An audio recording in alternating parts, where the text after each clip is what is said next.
Bonjour, bonjour tout le monde. Alors aujourd'hui, ça va être la guidance par rapport à la nouvelle lune du 15/9/2023. Pleine lune en Vierge. Alors je vais essayer de faire court parce que c'est assez complexe. Donc vous avez pu sentir que nous sommes en train de passer à la machine à laver. Qu'effectivement, en fait, le but de la Vierge, c'est de déposer l'eau dans la source afin que le mouvement se remette en marche afin de la purification. Et donc, qu'est-ce que ça va venir travailler?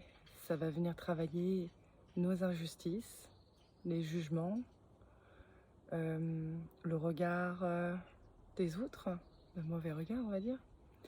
Et puis une blessure bien particulière, celle de l'humiliation et de la trahison. Alors, quand je dis machine à laver, forcément, on va penser à mettre le linge à l'intérieur de la machine pour nettoyer notre linge sale. Eh bien là, ça va être exactement la même chose. On va regarder à l'intérieur de nous ce qui a besoin d'être nettoyé, ce qui nous a entachés. Et souvent, en fait, les blessures qu'on a, c'est qu'on a beaucoup eu de jugement, de projection de la part d'autrui, de nos parents, et puis nous-mêmes, hein, voilà, envers nous-mêmes, qui sont venus abîmer et entacher en fait l'être que l'on est, que ce soit sur la question vestimentaire, question d'identité, question de la classe sociale, euh, bref, c'est limité, on va dire, parce que ça peut toucher beaucoup de choses. Et là, en fait, il y a une grande purification à faire, de regarder vraiment nos traumatismes, ce qui nous a entachés, ce qui nous a abîmés, ce qui a laissé des marques, des taches sur le linge ou des trous dans le linge.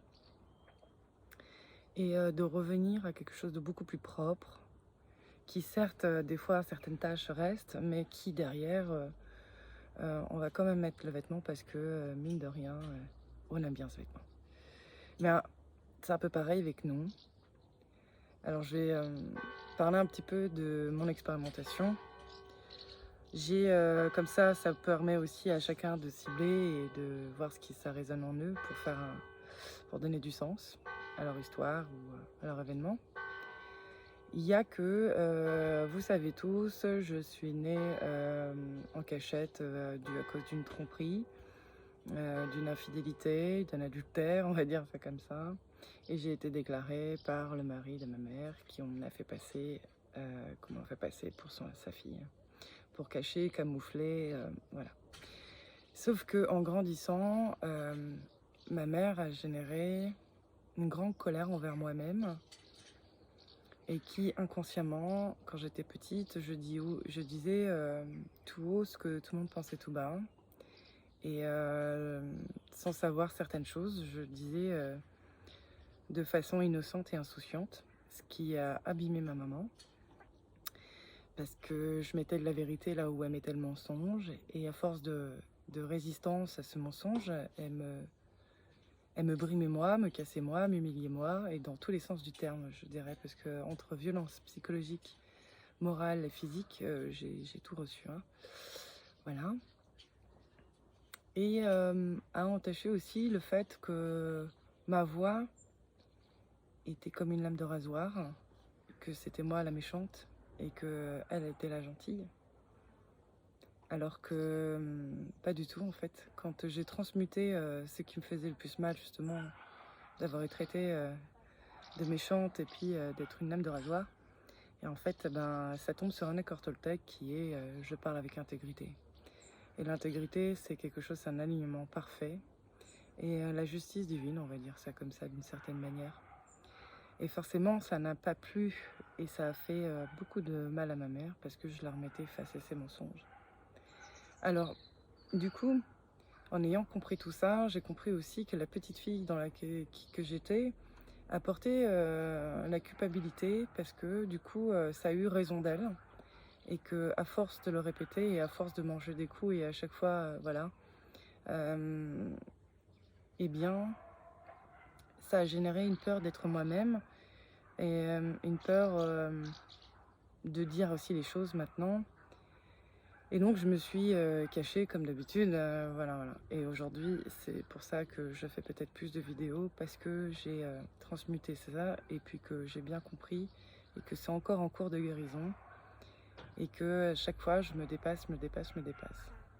Donc la petite fille a pris la culpabilité parce que elle croyait que c'était elle du coup qui générait le mal à sa maman. Donc voilà, et puis vu que la petite fille était en pâte, donc elle prenait aussi ce qui ne lui appartenait pas.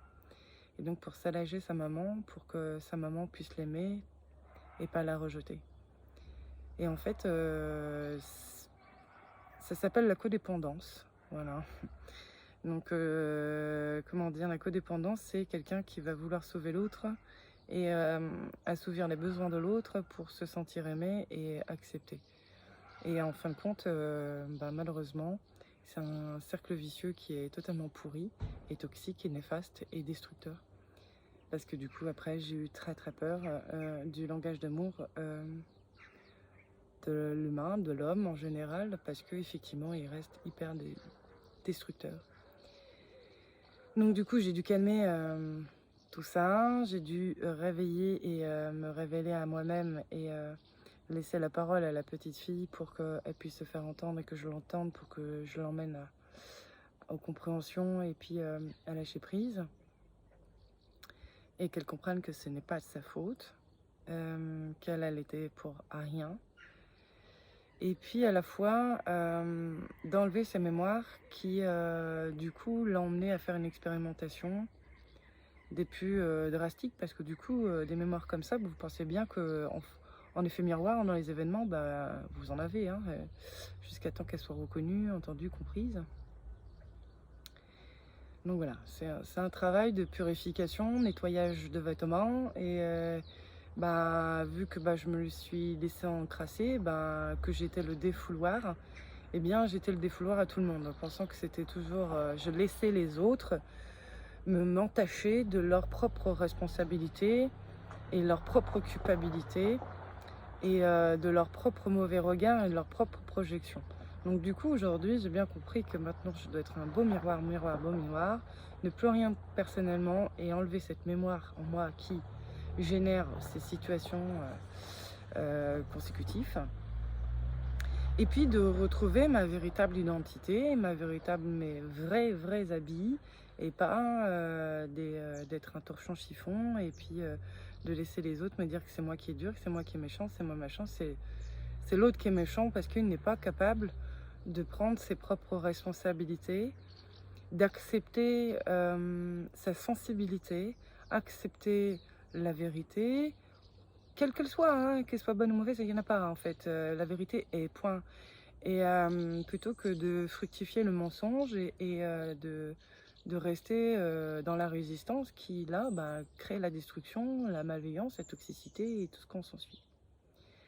Alors cette expérience, elle est ce qu'elle est, vous prenez ce qui résonne, moi je parle de la mienne, hein, c'est pour vous donner un système de guidage, de sens, hein, pour voir un petit peu si ça peut vous aider aussi à vous mettre du sens à l'intérieur de vous. Et puis,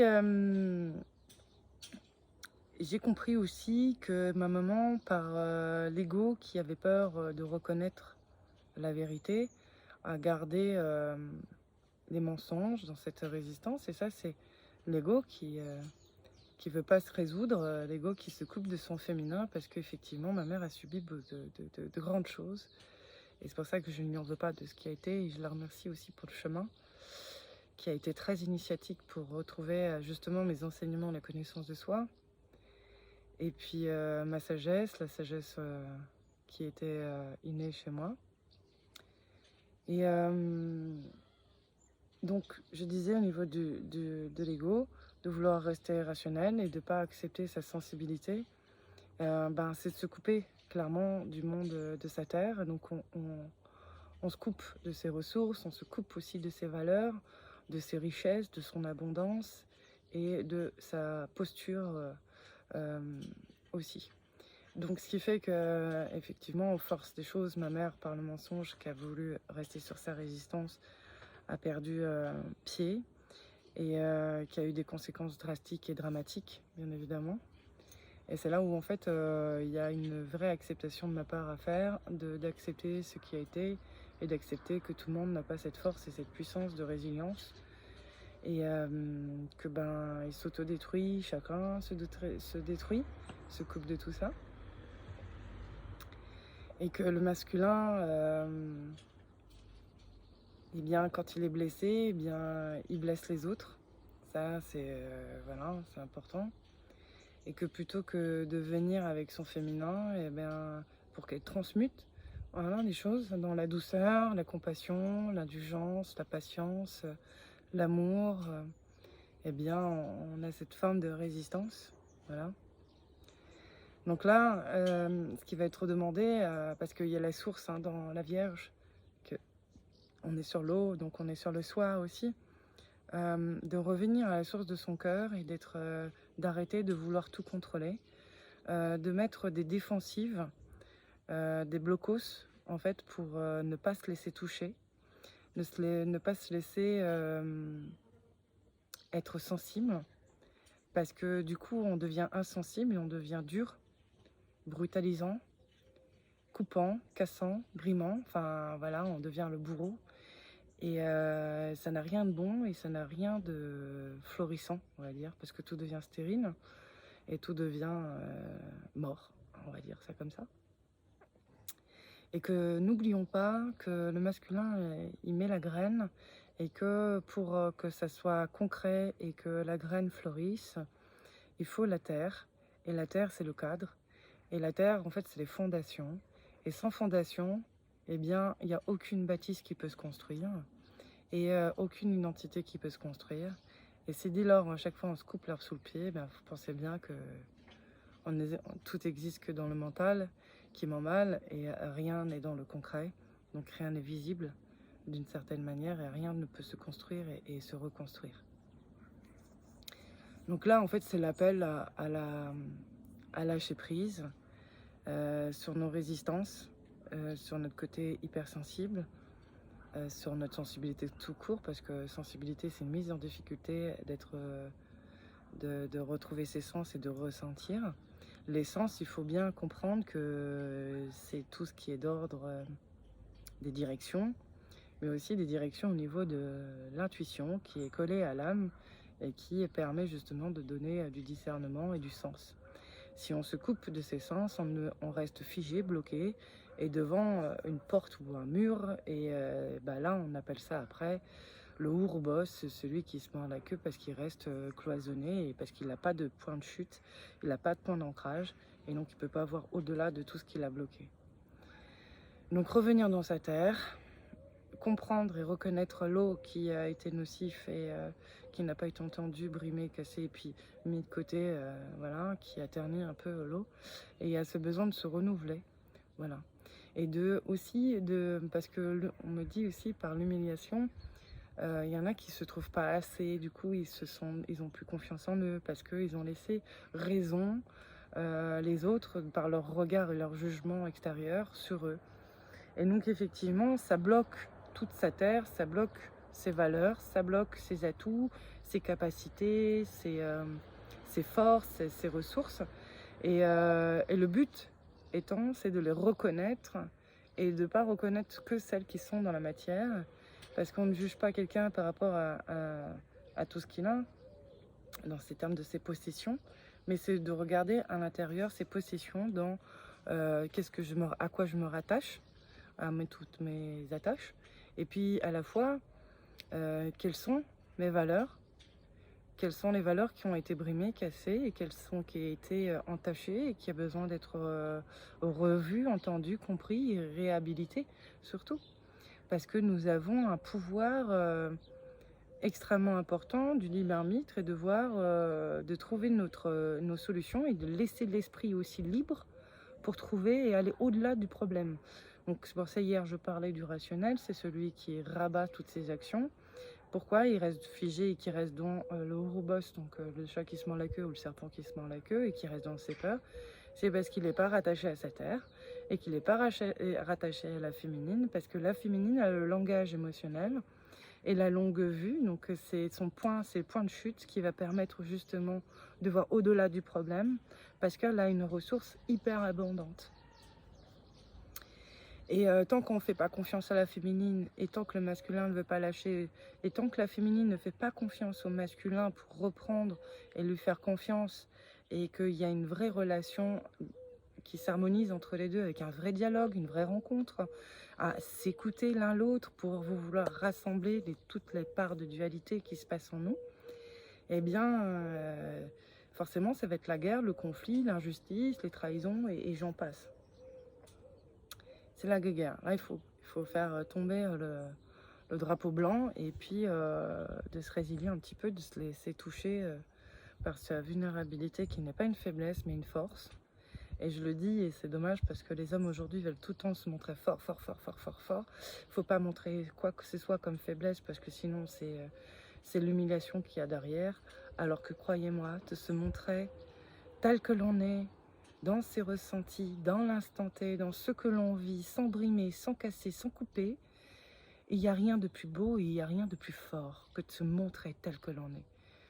Et moi, je m'en suis aperçue, même dans les gens que j'accompagne et dans ma vie tous les jours avec des gens lambda, je me montre toujours tel que je suis. Alors, il y en a qui vont me prendre pour une imbécile, parce qu'ils vont se dire « Oh là là, elle pleure, là là, c'est une gamine, elle sait pas se gérer. » Mais attendez, excusez-moi, mais moi je ne vais pas cacher mes états d'âme juste pour faire plaisir à l'autre et juste parce que l'autre il a des a priori et des états d'âme et des projections et des jugements.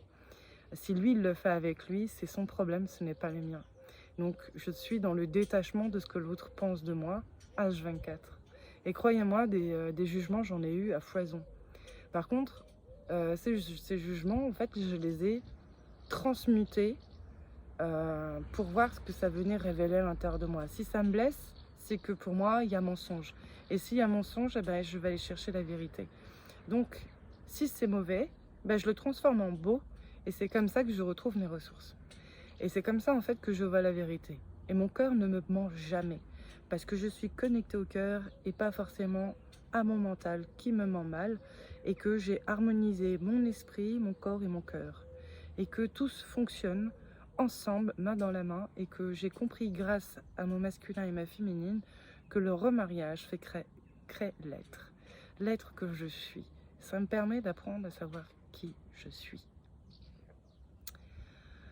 Et aujourd'hui, tout le monde a un peu oublié, ils sont toujours contre à remettre la faute sur les autres. Oui, mais les machins, oui, mais si, oui, mais là, à trouver des excuses. Et c'est pas non plus comme ça que ça fonctionne. Et ça ne fait pas grandir, et ça ne fait pas évoluer, et ça ne fait pas avancer non plus. Donc, c'est prendre ses responsabilités. Ok, cette personne m'a dit ça, ça m'a touché. Ok, ça m'a touché. Donc, je me laisse me toucher, et je laisse ce qui m'a dit la personne à le transmuter de l'autre côté et de voir le beau et pas que le mauvais. C'est vraiment tout le temps transmuter le négatif en positif, négatif en positif. Donc là, on va utiliser la magie et c'est pour ça qu'on est sur le 15. On est sur le 1 qui est l'unité, le 5 qui est la voix, mais c'est aussi l'âme qui agit et donc c'est vraiment de se concentrer au cœur et de le purifier, de le nettoyer et de faire ça de façon à être une personne mature, responsable et qui va harmoniser, équilibrer, qu'il est capable aussi de prendre sa part de responsabilité dans ce qu'il a pu générer, dans les effets miroirs qu'il va accueillir dans les événements. Comme moi, j'ai accueilli des gens qui m'ont brimé, cassé et entaché, mais c'est parce que j'ai laissé ma mère m'entacher. Et tant que j'étais restée sous cette domination d'émotions, que j'ai trouvé ça injuste et dur et qui m'a brutalement touchée dans toutes mes pôles, et que je ne l'avais pas transmuté, je n'avais dans la matière que des gens et je rencontrais que des gens qui venaient me faire des effets miroirs comme ça. Maintenant, bien évidemment, en étant moi-même et que j'oublie des fois parce que on se reconnecte et on se reconnaît au fur et à mesure qu'on se laisse à faire, ces personnes-là aussi me montrent par leur effet miroir et via à mon émotion ce dont je suis capable, ce dont eux ne le sont pas. Et donc du coup, eux se l'interdisent, mais que moi je n'ai pas à m'interdire et juste à m'autoriser pour pas me frustrer ni me couper. Et, et en fait j'ai remarqué que je m'autorisais bien plus que ce que on imagine. Et souvent, on va justement me brimer, me casser là-dessus et non me juger. Mais c'est ok pour ça, mais eh bien, qui jettent leurs projections, je reste un miroir, je renvoie en leur disant, si je suis capable de le faire, tu es aussi capable de le faire. Maintenant, pose-moi la question, comment je fais, et puis je t'expliquerai et je te emmènerai. Et voilà. Voilà ce que je pourrais dire sur les énergies, parce que derrière, effectivement, on va faire le vide et on va enlever des émotions qui nous sont bloquantes à notre abondance et notre richesse. Et, aujourd'hui, il y a quand même ce côté où on va chercher l'abondance. Mais s'il y a déjà un trop-plein, qu'il n'y a plus rien qui peut rentrer et qui peut tenir, eh bien, il n'y a rien qui peut rentrer. Donc là, on va devoir réellement faire le vide, retrouver une nouvelle, retrouver une nouvelle circulation pour laisser rentrer entre le donner et le recevoir, mais aussi les avoirs et le être. Aujourd'hui, on se focalise que sur les avoirs sans être dans le être. Donc, et maintenant, il va falloir aussi être dans le faire. Et le faire, c'est battre du fer tant qu'il est chaud. Ça veut dire que je dois devenir mon propre forgeron et que pour ça, il me faut le feu et l'eau et que je dois accepter le miroir et que le miroir puisse, ben voilà, que je donne des coups de marteau dessus pour lui donner la forme et pour lui restructurer et pour justement acquérir mon épée du verbe, l'épée de l'intégrité, l'épée de la justice divine. Voilà ce que j'aurais à dire pour les énergies. Je pense que c'est tout, sinon ça va faire trop long. J'espère que ça vous parle. Forcément, l'esprit en ce moment, il est en ébullition. Beaucoup de gens font des rêves, n'arrivent pas bien à dormir, les traumas remontent et c'est ok avec ça. Il faut plonger à l'intérieur de soi. N'oubliez pas que la gardienne de l'eau, c'est la féminine et que celle qui garde le feu, c'est la féminine et que c'est elle qui transmute et que c'est elle qui crée et qu'il faut lui remettre dans les mains tout ce qui a besoin, voilà. Tout ce qui est dans l'idée, dans l'esprit, ben, on le met dans la matière, on le met dans un cadre, on le met dans une fondation qui va être solide, structurée, et pas dans une fondation qui était toxique et néfaste. Voilà ce que j'ai à dire. En attendant, j'espère que ça va pour vous, et je suis de tout cœur avec vous, et je reste présente si vous avez des questions, et toute aide est apportée à celui qui en fait la demande. En attendant, je vous fais un gros bisou, je vous souhaite une belle nouvelle pleine lune, et je vous dis à bientôt.